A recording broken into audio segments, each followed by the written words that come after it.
Hello everybody, welcome back to Firefield Junction and welcome back to another review for you. Apologies that it's been quite a while now since I actually did a video. It's certainly been, I think, just over a month now since I actually uploaded a proper video. Yeah, unfortunately, not long after I uploaded the previous video, I unfortunately came down quite ill. So I was out of action for quite a few days, and after that I ended up being quite busy. I just had a few other things to sort of deal with and to sort of get out of the way and all that sort of stuff, just general life stuff really. So yeah, I haven't really had an awful lot of time spare to actually sit down properly and do a new video. But we're finally back, we're finally here, finally got some time, and we've got another loco in front of us here to look at. And poor old girl, she has been waiting quite a while for this video to be done, way longer than she should have done. But yeah, as we can see, today's loco we've got in front of us, we've got a Bachmann Class 47 today. Now this isn't the latest tooling Bachmann 37, this is the previous older tooling, I suppose as it's classed now. Yeah, it's that particular tooling. So not the latest Plux 22 tooling or anything like that. It is the previous tooling, but still nothing wrong with that. Obviously, still this tooling, despite I suppose being classed as the old tooling now, it's still perfectly good. They're still very good locos. So yeah, I thought we might as well sit down and have a look at it together. As we can see, this particular one, it's 47537. It is named. I'm not going to try and pronounce it though, because as you can see there. Yeah, I don't fancy trying to pronounce it properly because I'll probably end up getting it a bit wrong. I don't want to risk offending anyone, so yeah, we won't bother with that. But you can see the name there, and this loco is also weathered, as we can see. It's got quite a nice weathered finish there to the body and everything, so it'd be good to have a proper look at that. So when we get the loco out, if we look at the end of the box, we'll quickly see a bit more information about this particular loco. So we can see this particular one, it's 31-662Z, Class 47, 47537, again, we've got the name there, BR Blue large logo, weathered, and this one was produced exclusively for Kerno Model Rail Centre, and it's 21 pin DCC ready, so 21 pin socket inside there.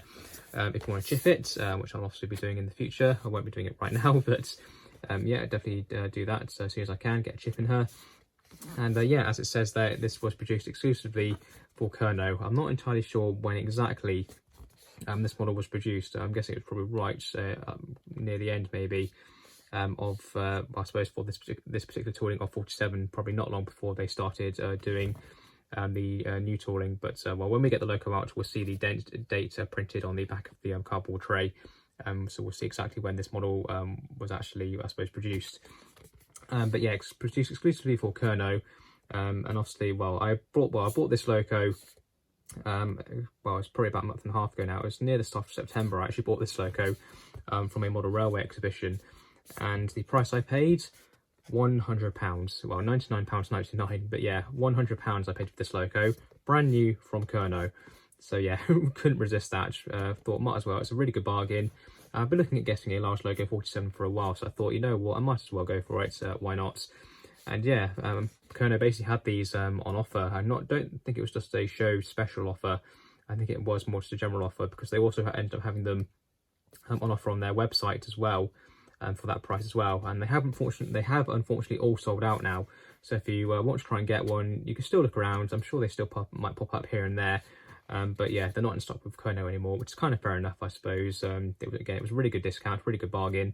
So it didn't really surprise me that they didn't hang around for too long. The RRP, I believe, for these were, though, when I checked, I'm pretty sure the RRP for these was £189.99, which, well, obviously by today's standards, that's not really too bad, I suppose. Maybe I still say a little bit much for this particular kind of loco. But at the time, I'm sure when these released, yeah, probably definitely maybe a bit more than you'd expect. But being an exclusive, well, yeah, exclusive models do tend to be a bit more than, I suppose, more general releases. But yeah, that's that, I suppose. So yeah, yeah, if you do want one, yeah, again, you'll just have to maybe look around a bit here and there. I'm sure they'll come up. I think I have seen one or two at various other shops or something, maybe secondhand. But yeah, getting a hold of this particular loco might not be the easiest thing in the world.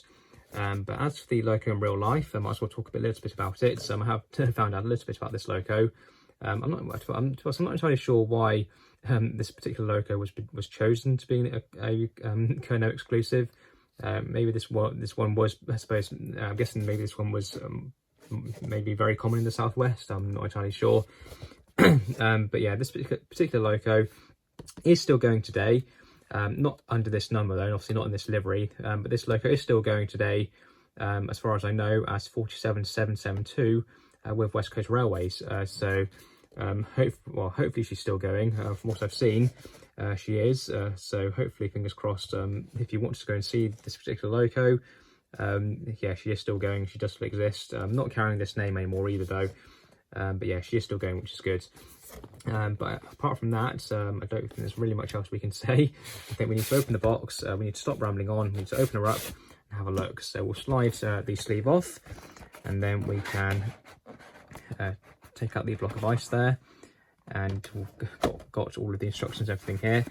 And yeah, as you can see there, we've got the date there. So 2019 was when this particular loco was released. So yeah, basically pretty much almost right before Bachmann announced and did their latest Plux 22 tooling. So yeah, this would have been one, I'm guessing, one of the last 21 pin 47 models that Bachmann would have done then. So fair enough. But we've got all of the sort of paperwork here, so that's fair enough. Got a little sort of sheet here, or sort of poster, I suppose, about the real loco. So we've got a photo of the real loco there. Very, very nice. So we Bachmann branch line, Colonel Model Rail Centre, and then we've got a nice bit of text there which talks about this particular model and the real thing. So that's quite nice. So we can see a bit of info there over time. We can see there where it was renumbered to 47772. So by July 1993, had finally been repainted into the Rail okay, so 1993 it received the Rail Express Systems livery. That's fair enough. And January 1994 it was converted to Class 47-7 and renumbered 772. Okay, so that's when it was renumbered from this particular number, from 537 to 772. Having been fitted with RCH cables for working with PCVs on parcel duties by early 1996. It continued to work on parcel services until April 2001, after which it was used used throughout the country on EWS duties. By January 2004, it was placed on tactical reserve and stored at Margam. It was sold to West Coast Railways Company in August 2007 and moved to Canforth in June 2008. Okay, and hauled by 245. Oh, that's quite nice. So I've got that particular 47 in West Coast Railways, so that's quite nice. Even got the head code working as OZ47 1300 Margam to Canforth. That's quite cool. It's nice that they've gone into this much detail, and with the history and everything, it's quite nice. You don't see that an awful lot. After overhaul and repaint into West Coast Railways maroon livery in April 2018, it was named Canforth TMD and began work throughout the UK on West Coast charter services. So that's quite cool. So yeah, nice bit of info there. Probably didn't need to read all of that. I know it's probably quite boring, and we're quite way into the video now. And we haven't even looked at the thing yet. But yeah, that's quite cool. So nice bit of info there. And yeah, again, it is nice that the real thing is still going, so that's quite cool. So we'll put that to one side, and then we've got the more sort of general instructions here. So we'll have a very quick look through these. What's this here? I'm guessing this is probably general maintenance and stuff. Yeah, product maintenance and care. So this will go through all of the general stuff. We'll go through this very, very quickly. So we can see that running in period. Yeah, we'll have to do that because it is a brand new model. DCC and everything, cleaning and maintenance, lubrication, a bit more about DCC. I'm guessing that's more about use, and this is probably how to fit it there. So yeah, I think it's DC to code fitting models.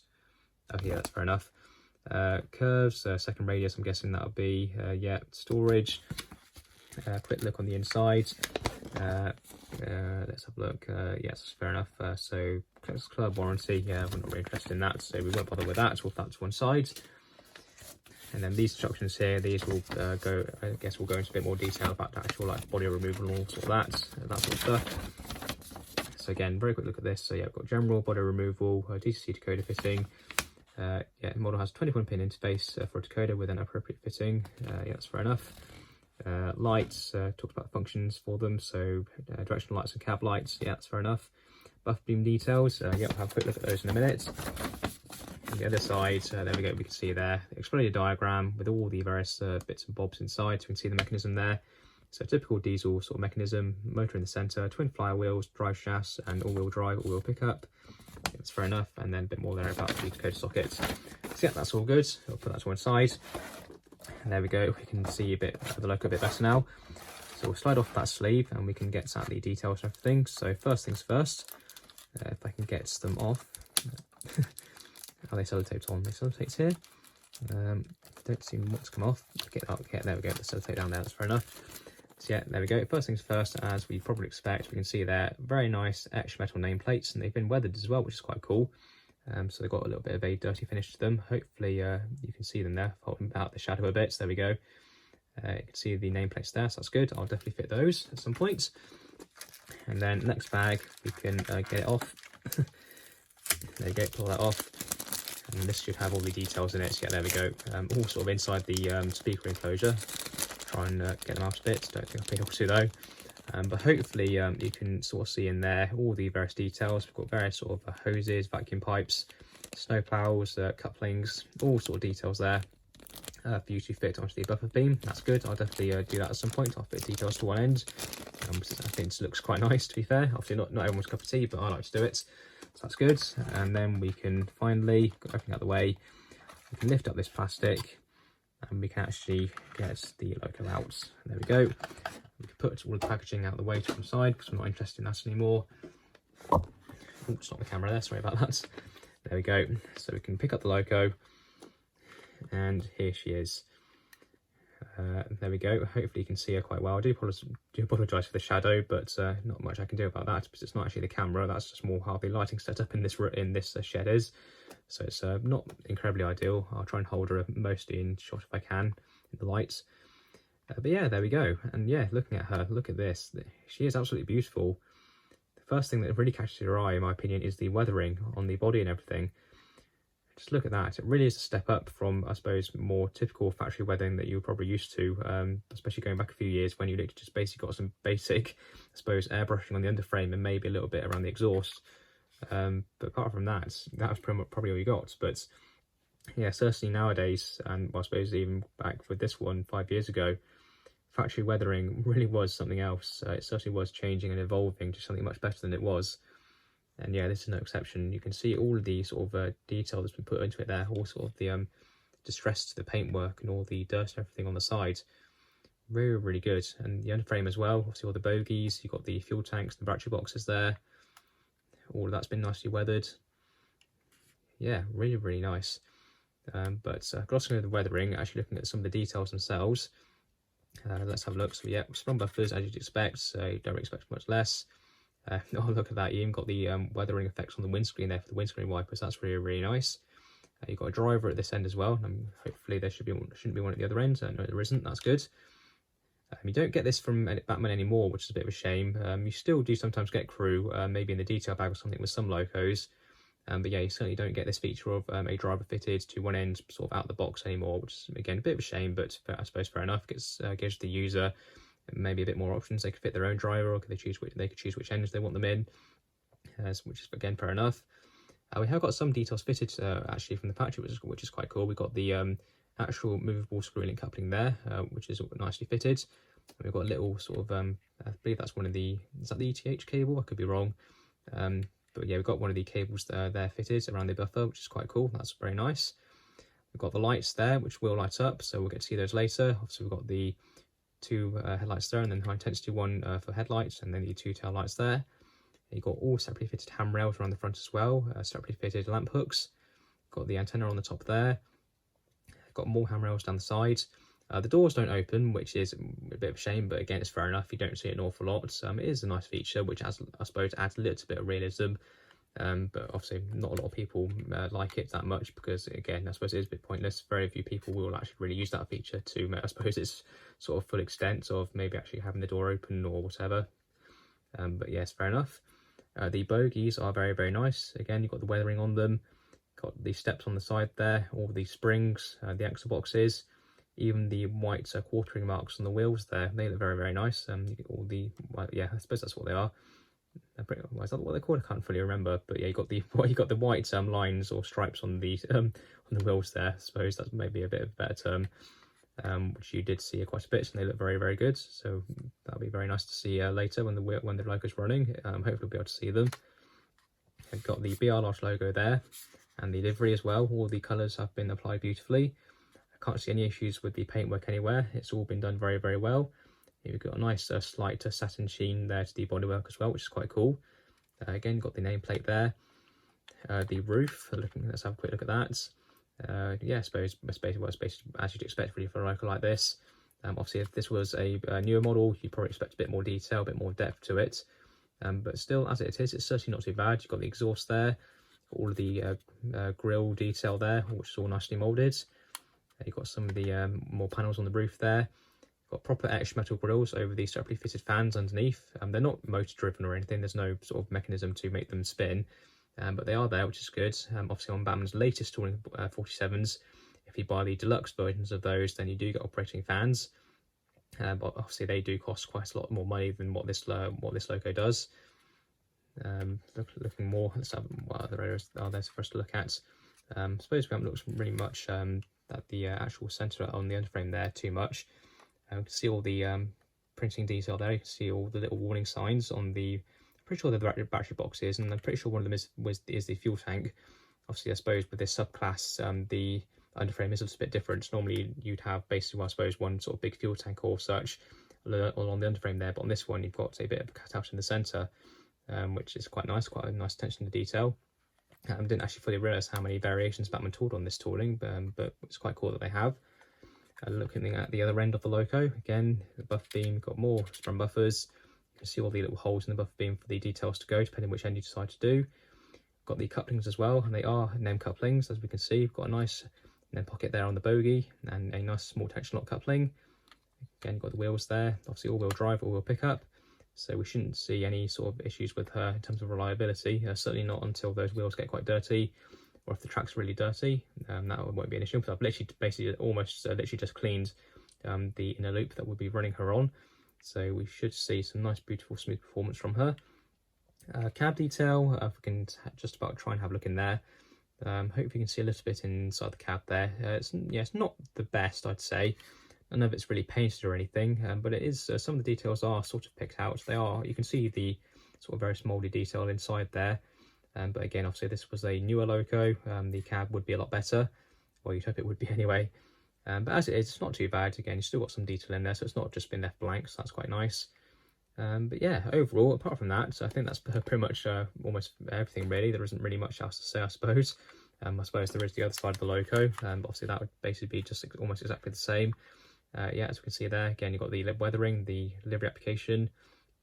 Yeah, all very, very good. Yeah, so as she is, yeah, there's certainly nothing wrong with her. Definitely a very good loco. For the price paid of £100, you really can't really ask much better, can you? Obviously, compared to your very latest models, especially the latest tooling Bachmann 47, obviously it's not quite as good as that. That does have a bit more detail, a few more features. But with these older Bachmann 47s, still absolutely nothing wrong with them. Yeah, I really can't fault with them. Still very good models. If you want one, definitely recommend them. Obviously, loads and loads of deliveries available out there. And they run, as you'd expect, they run very, very well. So we'll go head up to the layout, put it on the track, and see how she runs. Okay, so here we are back up by the layout once again. So let's just grab the loco and get her on the track. Make sure all of the wheels are on. That's all good. Get the other bogie on. Yeah, there we go. We are all good to go. So controller's plugged in, power is on. So let's just give her a wiggle and see if she works. No, power is not switched on. That probably would help. There we go. Now power is on. So take two. Let's try again. Give us some power. Oh yeah, there we go. Ooh, a bit of a lively start there. Other direction. Yeah, that's all good. Nice smooth mechanism there. Yes, there we go. That's good. So if she does work, that's a good start. Let's quickly see what her slow speed is like out of the box. I'm not expecting it to be absolutely great, especially with this controller. Let's see if she can do anything. Yeah, I'll tell you what, that's not too bad, considering she's never been ran before, and this is a very basic Hornby controller that I'm using. Yeah, that's not too bad, to be honest. Yeah, very, very good. So we'll quickly get her ran in. So we'll do the usual 30 minutes in each direction, get her all ran in, get her all lubricated and warmed up, and then we can come back and really see what she can do. So 50% speed, and let's get her run in.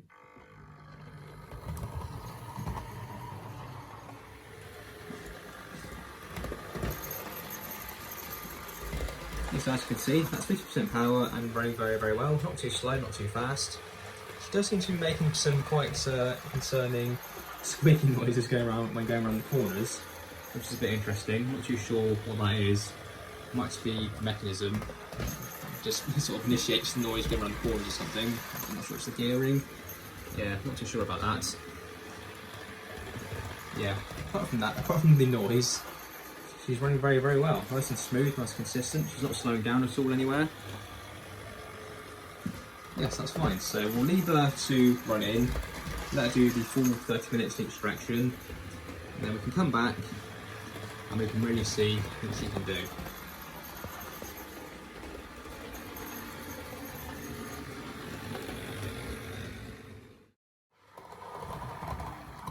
Oh, a bit too far. Let's just bring her back a little bit. There we go. Yeah, so there we are, all done, all nicely running now, all nicely lubricated and all warmed up. She is still making that squeaking noise though, which is a little bit annoying. I'm not quite sure what it is. It's definitely from this bogie as far as I can tell. But she's only doing it in that direction. She did do it a little bit going in that direction to start with, and it was a slightly sort of lower pitched squeak. But after a few laps, it did pretty much go away fully, and she doesn't seem to be doing it in that direction now at all. But yeah, she's still squeaking in that direction. So I might have to do a little bit of investigative work later on at some point, so just to make sure there's plenty of lubricant in there, and make sure nothing's rubbing or anything. It's definitely nothing major, but again, it could just be where she's just been sat in the box for a long time, because it has probably been near enough around 5 years since she was released. So she has been sat in her box for about 5 years since she was done. So the lubricants could have dried up a little bit. She might have been a bit dry. But yeah, that's fair enough, I suppose, on a loco like this. Definitely nothing majorly wrong with her. There's no major noises coming from her, nothing that screams like she's about to blow up or anything. So that's not too bad, I suppose. But yeah, apart from that, performance-wise, very, very good. She hasn't derailed at any point, hasn't suddenly slowed down the entire time, apart from the squeaking. She stayed nice and consistent and ran very smoothly. So let's quickly see what her slow speed is like now that she's run in. I'm not expecting it to be massively different, to be fair, because again, the controller that I use on analog, it is pretty naff. It's just one of those basic Hornby ones. So we'll see what happens anyway. Let's see, give it some power. So yeah, it's not too bad. Obviously, if you had a better DC controller, I'm sure that would be even better. But already, even on this very basic Hornby controller, that's still not too bad. Yeah, very, very smooth there, very, very good. So let's just back her up a little bit. So yeah, not too bad. You have to ignore the lights flickering. That's not the loco, that is just the camera. I have tried various settings to try and pick up the lighting better, but nothing seems to be working at the moment, but I'll keep trying. But yeah, apart from that, yeah, very, very good. All the lights are working as they should do. All the tail lights and headlights work fine, and the cab lights are working very nicely as well. And obviously once I chip her, I'll be able to control this separately, and well, I'll get better performance from her as well. In terms of stock to actually run behind her, I haven't really got much, I would say, if I've got anything. The only thing I can think of is I have got a couple of container flats that might look okay behind her. It might not be fully prototypical, because she might have spent some more time on passenger work than freight. But I just feel like with a loco like this, it'd just be nice to stick something behind her. So if I just grab those wagons, a little bit of a stretch. There we go. So I believe these are Bachmann ones. I've got a couple of them. Just here, there we go. A couple of Bachmann container wagons. I believe these are. They don't come weathered. I have just weathered these myself. Maybe not to the best standards, but well, they were done very, very early when I pretty much started doing weathering. So they're not going to be the best. And if we just couple them up to get the first one coupled up, there we go. Then we'll grab the other one and put that on as well. Make sure all the wheels are on. There we go. We'll couple this up. And there we are. So yeah, it's not going to be the longest train in the world, just a couple of wagons, but at least it's something for her to haul, and I suppose it'd be a little bit better than just her going around with nothing. So let's give her some power and get her going around the layout. And it would help if I went in the right direction. There we are. I won't go too fast.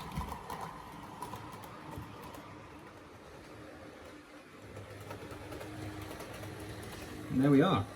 As we can see, running very, very well. No stuttering, no slowing down on the curves. And luckily at this slightly lower speed, the squeaking is almost non-existent as well, which is quite good.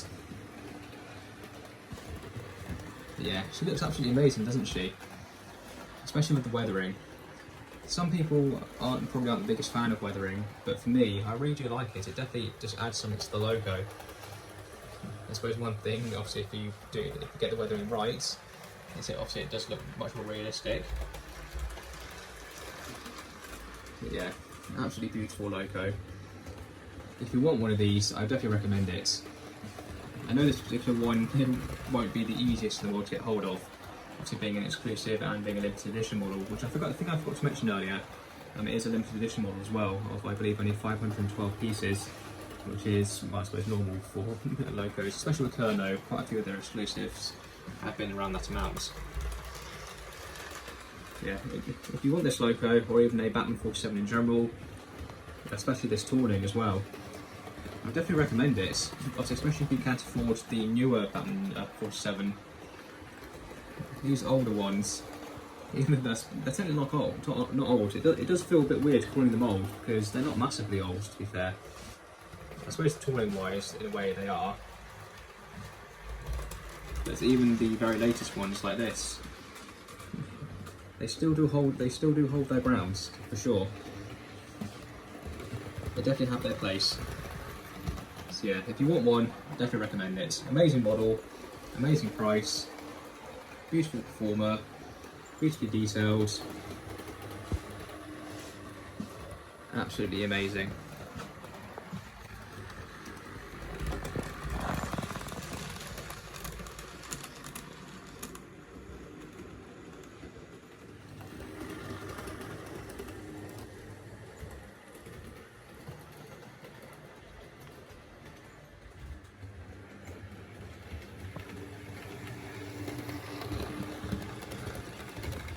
So now let's have some ratings for Bachmann's weathered BR large logo class 47.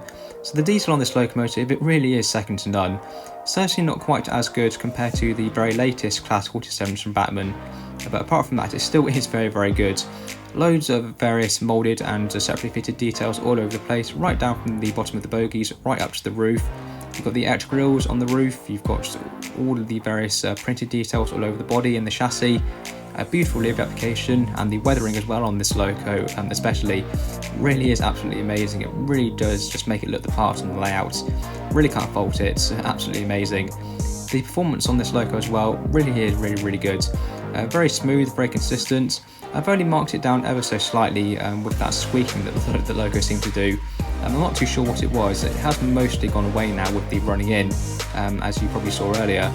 However, apart from that, that's probably me being a little bit nitpicky. But apart from that, as I said, performance still is very good. Definitely not going to see any performance issues with these models. Very reliable. Really can't fault it there. The quality of the loco, this is definitely absolutely amazing.